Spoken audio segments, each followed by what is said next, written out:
We're on lesson 87.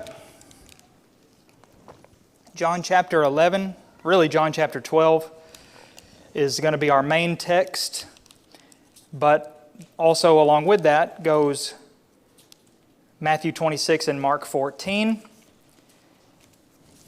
which sounds out of place. We'll see that in just a second. Questions for us. What kind of gift would you give Jesus if you could give Jesus a gift? You know somebody maybe who is really hard to shop for, really hard to get something for, you never know what to get them. What about Jesus? What would you give him? Just think about it.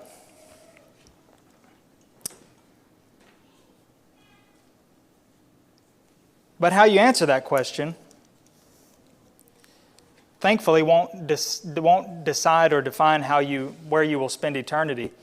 It's good news. But in our text tonight, there was a woman who was remembered for eternity, or said to be remembered for eternity, because of the gift she offered. And this not really this incident, but this time marks a pretty big transition in the life of Jesus. And so we need to set up that transition, because everything that's happened since we're starting the final week of Jesus, I know that sounds a little strange considering we're only, this study goes from January to December, and we're only in September now and starting the final week, but that just shows you how much of the material of the Gospel records is about his final week, the last 7 days. It's a huge portion of John's account is, I think, like 2/3 or something, is that the last week of Jesus. So this is significant because everything that has happened really in the past 3 years has led up to this section, the final days of his ministry. And we followed him chronologically this whole time, and yet we've only covered 65% or so of the gospel accounts. So everything that we've been learning about Jesus, everything that we've been seeing him do and teach, prepares us for what's about to take place and what he's about to go through really this whole week. We could review a whole timeline of his life, but we won't do that completely. But for the sake of having a map up here, if you remember, I probably could have zoomed this map in a little bit more because we're mainly down in this section. This whole part we've been in Perea, this purple section, because Jesus realized that he needed to, it wasn't his time yet, and he needed to get out of Judea, and he wouldn't go openly in Judea for quite some time. So he went back across the Jordan, that's this river here, connecting the Dead Sea with the Sea of Galilee. Spent some time in Perea, outside of Israel, by the way, which is significant. Then we're told that he went up somewhere between Samaria and Galilee before he was going to come back to Jerusalem. And that's what we've been covering the last several lessons, is his journey back to Jerusalem. This time he wasn't going in secret, he wasn't going in private, he was going openly, he was going with a band of people around him, his disciples. It was going to be the kind of entrance that would make people start talking. Here he is. In fact, we learn here at the end of John 11 that that's exactly what people were doing, was talking. So what we read is, in John 11, this is just to grab us a little bit of context, Jesus arriving at Bethany. John 11, verse 55 says, "Now the Passover of the Jews was at hand, and many went up from the country to Jerusalem before the Passover to purify themselves." That was the normal thing they would do on this occasion, at this time of year. "They were looking for Jesus and saying to one another as they stood in the temple, 'What do you think? That he will not come to the feast at all?' Now the chief priests and the Pharisees had given orders that if anyone knew where he was, he should let them know, so that they might arrest him." So people were coming to Jerusalem for the Passover, that's what Jesus was doing too, although he had another purpose as well. But he would have come for the Passover regardless. But as they were there, they were looking for Jesus. See, he's still the biggest topic, the biggest thing that people will be talking about. And the text seems to imply they weren't seeing him around because he wasn't there yet. He wasn't there as early as they were. He had no need to purify himself, for one thing. But the longer, the more time that went by without him showing up, they started talking, what do you think? You think he's going to show at all? Maybe he's not even going to show up. Maybe he's not going to come. Well, they were going to be pretty surprised at not just the fact that he was coming, but the manner in which he was going to be coming to the city. Large crowds, we read. They were questioning. And then we also read about the corruption and decision of the chief priests and the Pharisees. They said, if anybody knows where Jesus is, you better tell us. Well, they weren't going to need anybody to tell them, because he was going to march right in there with a pretty big display. The last thing they would have expected. Now, chronologically, John helps us out quite a bit. He says this was 6 days before the Passover in chapter 12, how chapter 12 begins.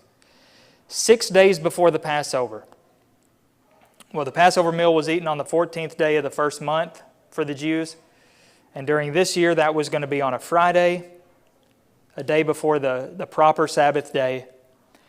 And the event that happens now is not to be confused with another time when a woman came in and washed Jesus' feet with her tears. Remember that from Luke chapter 7.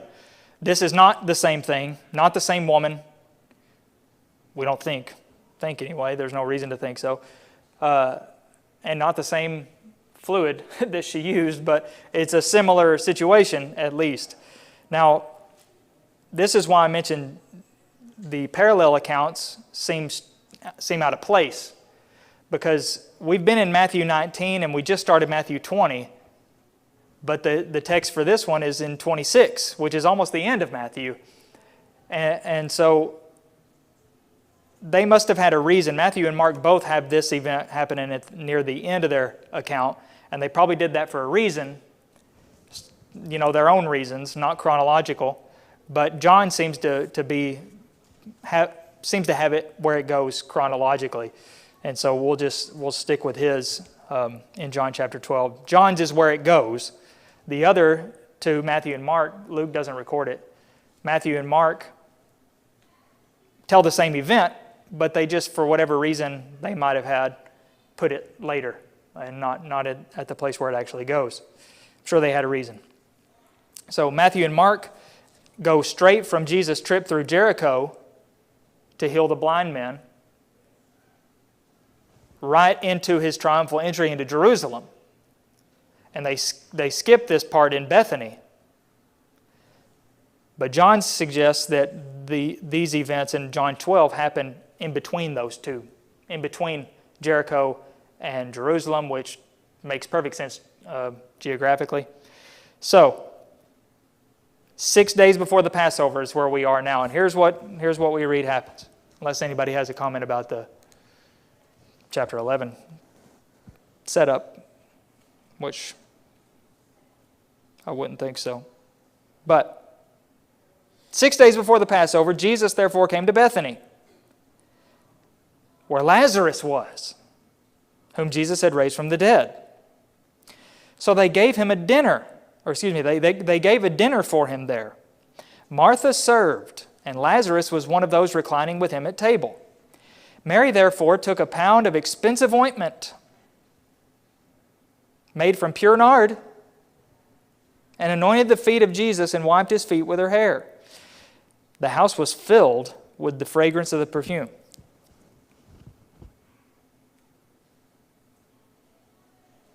I guess we'll hold off right there for now. So, Jesus arrives at Bethany. He's familiar with Bethany. He's been there often. He has stayed there often. It was one of his temporary headquarters type places. It was the village of Martha and Mary and Lazarus. Lazarus was famous, as you can imagine. He didn't used to be famous, but he was now. Because you've probably never experienced this before, but whenever you die and then come back to life, you get famous. There's no other option. whenever you actually die and come back to life anyway.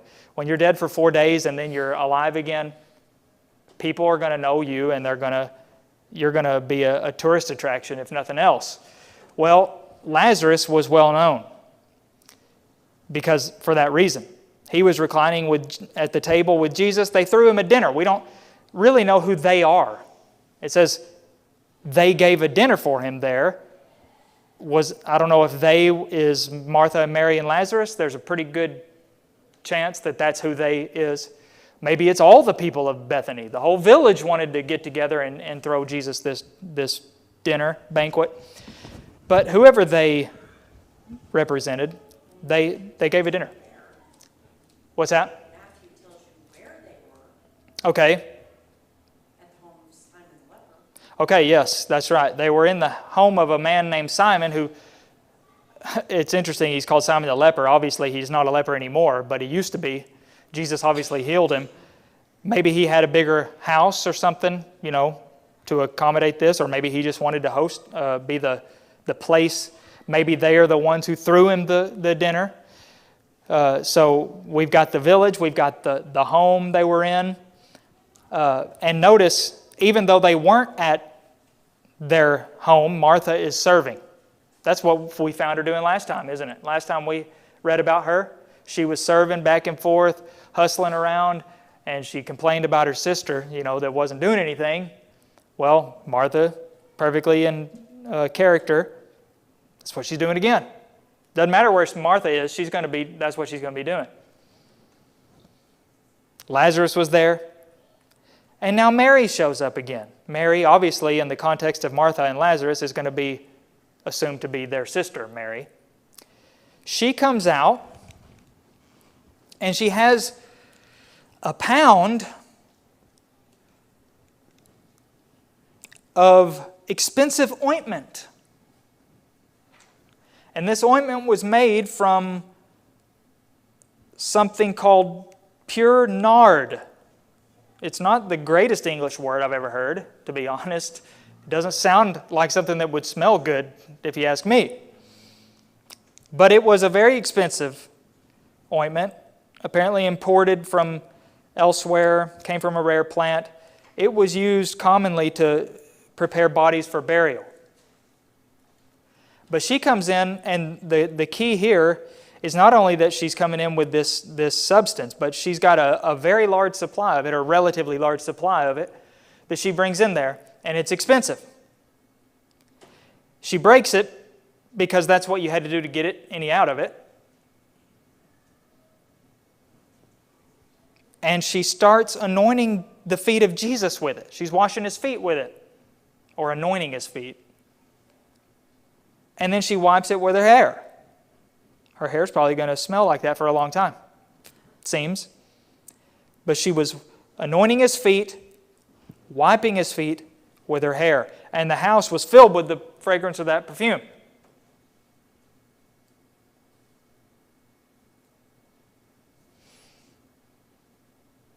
Now, it's a beautiful gesture. The significance of it, we could talk about, and we will talk about it in just a few minutes. First, though, we need to compare it with Matthew's account, because Matthew's account seems to say something a little bit different. If you are open to both of them and you noticed, or if you read both of them, what is the difference between Matthew's account and John's account? The woman isn't named. Okay. They're at Simon's house. Okay. Anything else? You're doing great. You're on a roll. You pointed out two I wasn't even thinking about. So,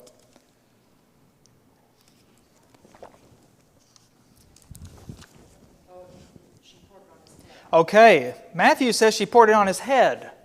Now, I don't know about you, but I'm pretty sure there's a significant difference between feet and head. They're pretty much the extreme, literal extremities of the human body, unless you've got your hands up, and then your fingertips will be the extremity. But Matthew says head, she anointed his head. Now this can give us a nice little exercise in alleged contradictions. And by the way, I don't know if I've got a typo on my outline or if Mark also says his head. Yep. Matthew and Mark both say she poured it on his head. So Matthew and Mark say Mary anointed Jesus' head with the oil. John says Mary anointed Jesus' feet with the oil. So here's our question. Which one told it true? Both of them did. That's the answer. Obviously, she did both of them. It's not a contradiction at all. Just because John said one and Matthew and Mark mentioned the other doesn't mean they're against each other. They just both told two different details, mentioned two different details. It's, just to think, use an example from maybe everyday life. It's like if your grandpa asks you, hey, what'd you get for Christmas? And you said, I got a brand new bicycle. And then grandma comes in and said, hey, what'd you get for Christmas? And you said, I got my favorite video game. Grandpa's not going to say, what do you mean? You mean you lied to me? You said you got a bicycle. Got both of them. Nobody would think that's confusing. Nobody would not understand that you can answer a question in two different ways and both of them be the truth. Matthew and Mark mention the anointing his head. John mentions the anointing of his feet. Not a contradiction at all. And almost every supposed Bible contradiction can be resolved as simple as that. That's the interesting thing. Is anytime somebody comes up with something that's supposed to be a contradiction, just like, well, did Jesus heal two blind men or one blind man? Because one of them says one and the other one says two. Well, just because one of them mentioned only one of the men doesn't mean there wasn't another one. He just mentioned one of them. So, just wanted to point that out just as a little mental exercise, I guess. Well, Judas didn't like this very much.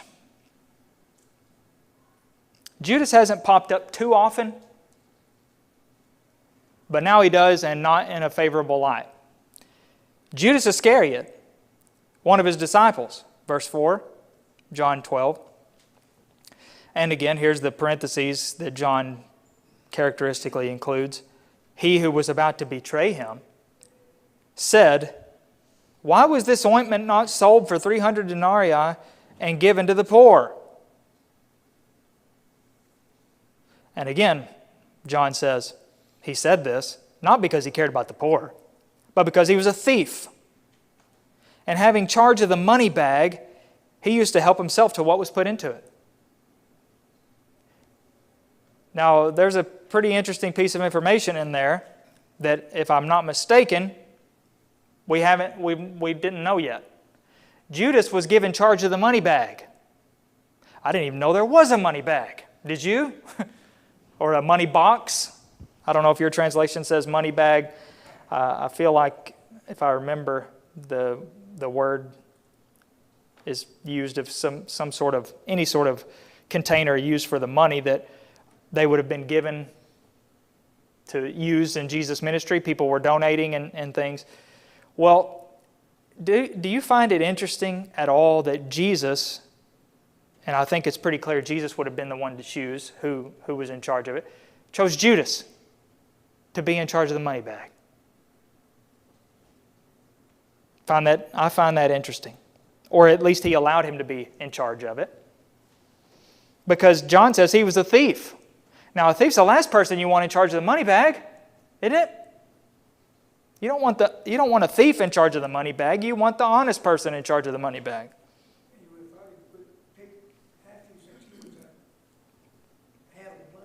Yeah, Matthew was used to handling money.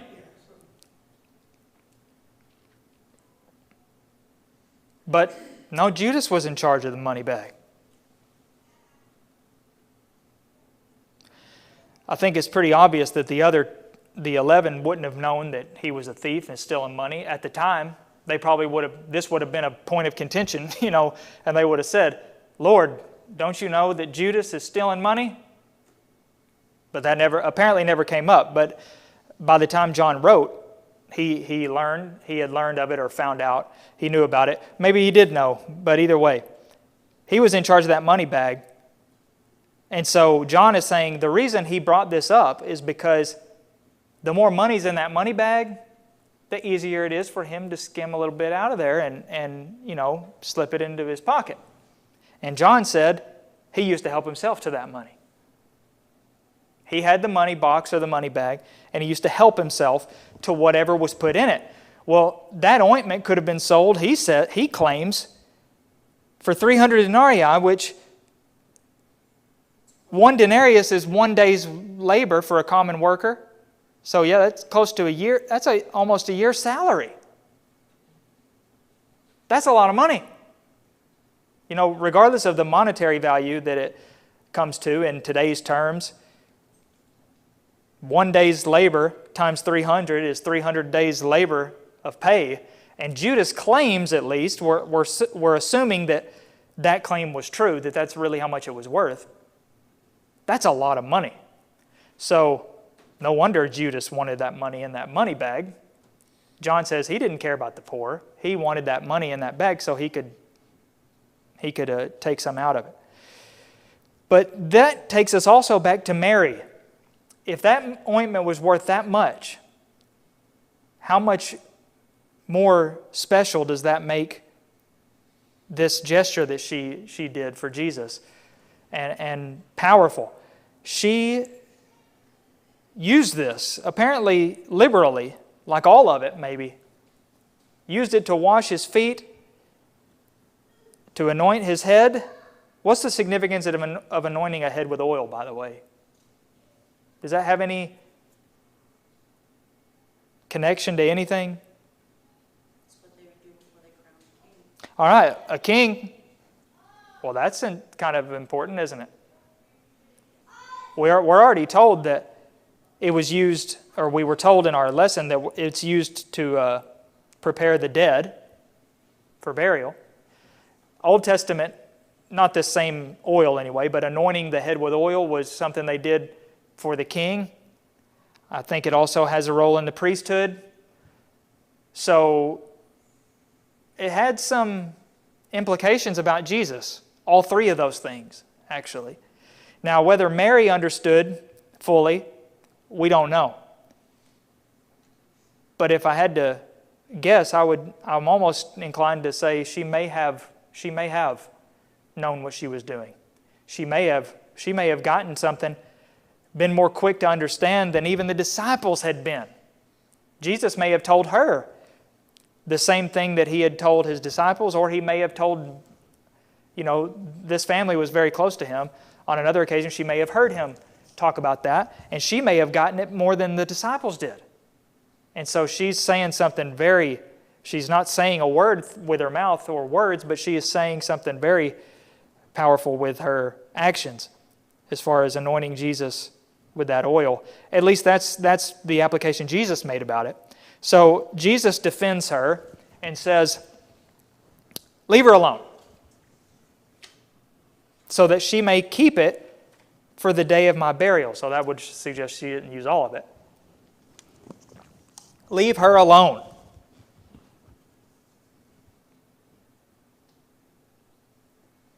We're not taking her ointment. She's going to keep it for the day of my burial. Interesting. For the poor you always have with you, but you do not always have me. So Jesus defends her actions, defends her personally, and he makes the connection of that ointment, that oil, perfume, with his burial.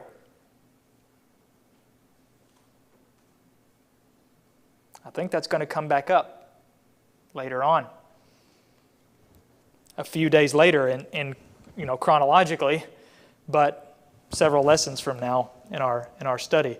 Well, verses 9 through 11, we'll just go ahead and read the rest of the text. It says, when the large crowd of the Jews learned that Jesus was there, they came, not only on account of him, but also to see Lazarus. See, he's famous. Whom he had raised from the dead.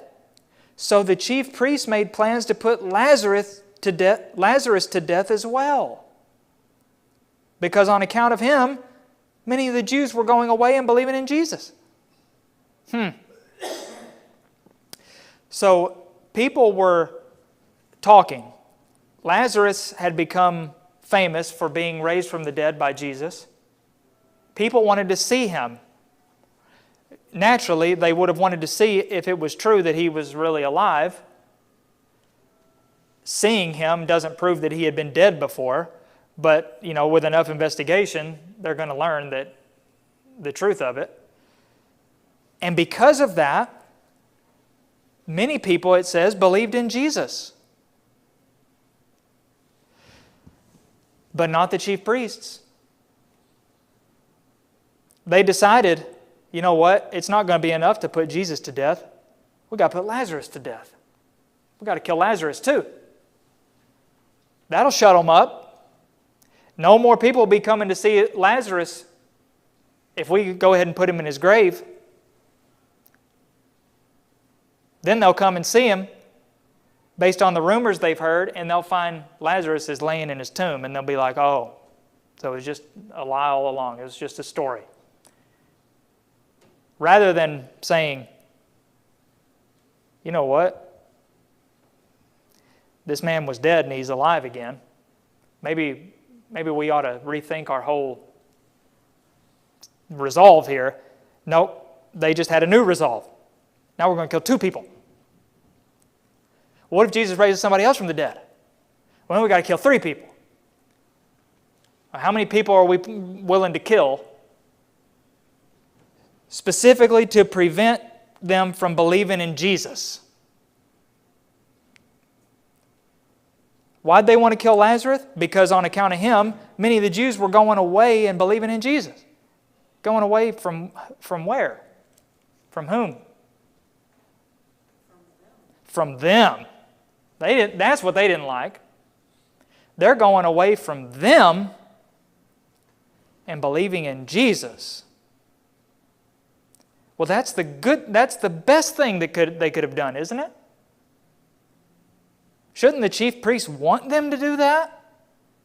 Is this how John the Baptizer felt? I need to kill Jesus because many of the Jews are going away from me and going to him. No, because John got it. He understood. He was a man of God. These men were not. They may have looked like men of God with their fancy, robes and religious apparel, but they were not men of God. They were men of self, men of the world. And so they were going to kill Lazarus now because many people were believing in Jesus. Lazarus, the only crime he committed was being all alive and stuff. He's going around being alive. That's what he had done. He was up walking around and talking instead of being dead. And so they had to put a stop to that. He was a very strong piece of evidence to lead people to Jesus and believe in Jesus, and so they had to get rid of it. That shows you their corruption, if nothing else does. I mean, so many other things have. But let's get rid of the evidence that actually leads to this conclusion, so people will stop believing in the conclusion. Forget the fact that the conclusion seems to be true. We don't want people to think it's true. So we got to get rid of the evidence. That's what corrupt people do all the time. That's the way the game is played.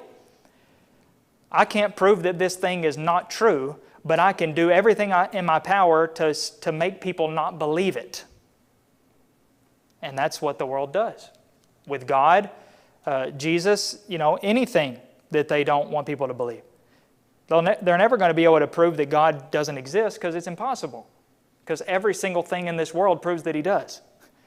But what they can do is make you not think about it and make you feel stupid for believing it, even though all the evidence points to the truth of it. So, typical strategy of the enemies of God. Well, we learned from verse 9 that people were actually kind of shocked to see Jesus showing up, even though he's not in Jerusalem yet. He was at Bethany. And I bet a lot of these people wanted to see what's going to happen next. Here he's coming to Jerusalem. It seems plain that he's coming to Jerusalem. He's coming to Jerusalem with this band of people with him. How's this going to play out? This could get ugly, you know. This could get interesting. Well, in the next lesson, we'll see how he enters into the city of Jerusalem and how people receive him and what the leaders are going to do. Everybody seems to know that the leaders wanted Jesus dead. So naturally, with Jesus waltzing into the city, that's something worth hanging around to see. This could be interesting. So many people are there. A large crowd shows up. And that sort of sets up the triumphal entry, because we learned that not only was there going to be this large mass of people waiting for him at the gates, the entrance of Jerusalem, there's also this large procession of people following Jesus into the city. So we've got this big, huge crowd with Jesus and a big, huge crowd waiting for Jesus. It's a huge moment in Jesus' ministry, and yet it's the second of two times where we read of Jesus explicitly crying. It's just an amazing picture to think about. Not in a good way necessarily, but of all the times when Jesus, if there was ever going to be a verse where it said Jesus laughed, it would be somewhere in there in Luke 19 and John 12 and the other accounts. But no, he's bursting into tears because he knows in just a few days it's going to be totally different. They're going to be calling for his death. Well, this lesson's mainly to help us understand where we are in the life of Jesus, but Mary's actions preach on their own. She sacrificed a valuable possession for Jesus. She didn't hold back when expressing her love and her gratitude to Jesus. She took advantage of an opportunity to glorify Jesus. Well, eventually we're all going to be called upon in some way to make a sacrifice to show our love and gratitude for Jesus. Hopefully we've already had a chance to do that and have done that. We'll have more opportunities to show that gratitude and dedication and glorify him. Hopefully we'll be ready for it when it comes, just like Mary was.